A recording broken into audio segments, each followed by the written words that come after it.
روس نے یوکرین کی متعدد عسکری تنصیبات پر اسکندر بیلسٹک میزائل داغ دیے. حملے میں یوکرین کے ایئر ڈیفنس سسٹم تباہ ہو گئے. مزید جانتے ہیں اس رپورٹ میں. روس نے یوکرین کی متعدد عسکری تنصیبات پر اسکندر بیلسٹک میزائل داغ دیے. حملے میں یوکرین کے ایئر ڈیفنس سسٹم تباہ ہو گئے. روسی وزارت دفاع کے مطابق 2 مختلف مقامات پر روسی فوج نے اسکندر بیلسٹک میزائل سے حملہ کیا. حملے میں یوکرین کے ایمونیشن ذخائر تباہ ہو گئے. حملے میں 3 air defence system, 3 multi barrel rocket launchers, 2 howitzer guns اور 49 بختربند گاڑیاں اور ٹینک تباہ ہو گئے. روسی فوج نے کیو کا محاصرہ نرم کر کے فوج کو مشرقی محاذ پر بھیجنے کا فیصلہ کیا ہے. یوکرین کے نائب وزیر اعظم کا کہنا ہے کہ یوکرین کے ناکارا چرنوبل نیوکلیئر پاور اسٹیشن میں گولہ بارود کے پھٹنے کا خطرہ ہے. جاری کیے گئے بیان میں انہوں نے مطالبہ کیا ہے کہ چرنوبل پلانٹ پر قابض روسی افواج کو علاقے سے نکل جانا چاہیے.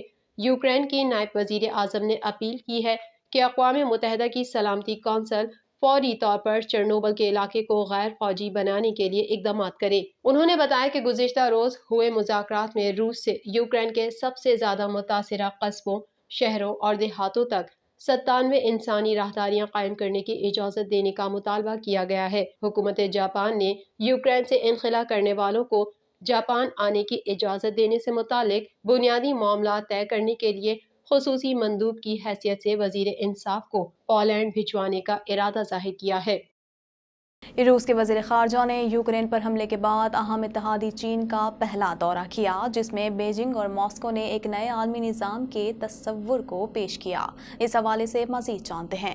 روس کے وزیر خارجہ نے یوکرین پر حملے کے بعد اہم اتحادی چین کا پہلا دورہ کیا، جس میں بیجنگ اور ماسکو نے ایک نئے عالمی نظام کے تصور کو پیش کیا. سرگئی لاروف بدھ کی صبح افغانستان کے مستقبل سے متعلق متعدد ملاقاتوں کے لیے چین کے مشرقی شہر ہوانگشن پہنچے. یوکرین پر حملے کے بعد روسی وزیر خارجہ کا یہ اپنے اہم اتحادی چین کا پہلا دورہ ہے. بیجنگ نے اس حملے کی مذمت کرنے سے انکار کیا اور تیزی سے تنہا ہوتے ہوئے روس کو ایک طرح کا سفارتی کور فراہم کیا ہے. بدھ کو سرگئی لاروف نے ایک نئے عالمی نظام کی تصویر پیش کرتے ہوئے کہا کہ دنیا بین الاقوامی تعلقات کی تاریخ میں انتہائی سنگین مرحلے سے گزر رہی ہے. چینی وزیر خارجہ نے کہا کہ چین اور روس باہمی تعلقات اور تعاون کو فروغ دینے کے لیے پرعزم ہے. انہوں نے مزید کہا کہ بدلتی ہوئی عالمی صورتحال کے باوجود دو طرفہ تعلقات نے نئے چیلنجز کا مقابلہ کیا. چینی وزیر خارجہ کے مطابق دو طرفہ تعلقات نے ترقی کی درست سمت کو برقرار رکھا.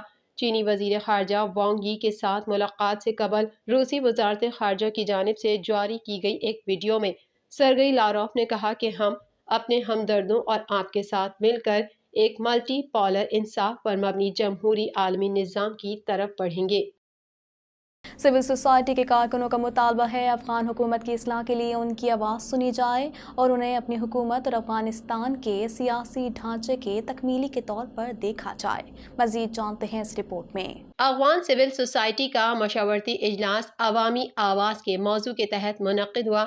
اجلاس میں افغانستان کے 34 صوبوں سے سول سوسائٹی کے کارکنوں اور عمائدین کو مدعو کیا گیا، جس کا مقصد موجودہ مسائل کا حل تلاش کرنا تھا.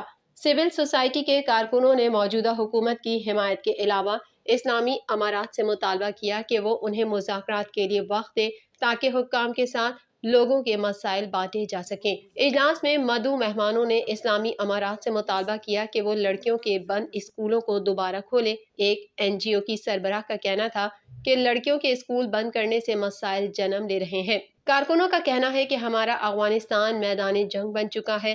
افغان جنگ سے تھک چکے ہیں. ہم اور جنگ نہیں چاہتے.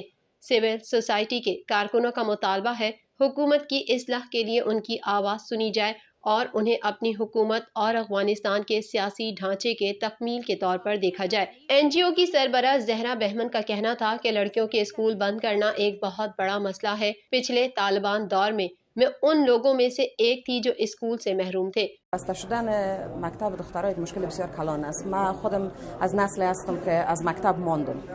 من صنف 8 بودم که مکتب بروی من بسته شد. من تا صنف 12 فارغ شده نتونستم. من مجبور شدم که وطن ترک کنم تا تحصیل خود ادامه بدم، درس خود ادامه بدم. این بسیار یک چیز دردآور است برام. People's voice member of the steering committee Muhammad Rasool Tani کا افسوس کا اظہار کرتے ہوئے کہنا ہے کہ ہمارا افغانستان افغانستان میدان جنگ بن چکا ہے. ایک جو اقتدار میں ہے وہ دوسرے سے لڑتا ہے اور دوسرا جو اقتدار میں ہے وہ دوسرے سے لڑتا ہے. تمام افغانوں، اقوام اور سول سوسائٹی کو موجودہ انتظامیہ کے ساتھ تعاون کرنا چاہیے.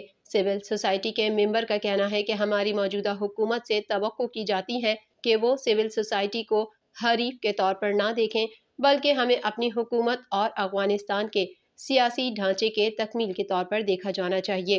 په دې برخه کې زموږ د موجوده حکومت نه یو هیله دا ده چې مدني ټولنې ته د یو رقیب په توګه ونه ګوري، د خپل حکومت په اصلاحي شکل باندې دوی غږ واوري د اصلاح لپاره، او دوی د خپل نظام د حکومت او د افغانستان د سیاسی ساختار بشپړونکي وګڼي. TNN TV کے نیوز بلیٹن سے فی الوقت اتنا ہی. مزید خبروں اور اپڈیٹس کے لیے دیکھتے رہیے TNN TV.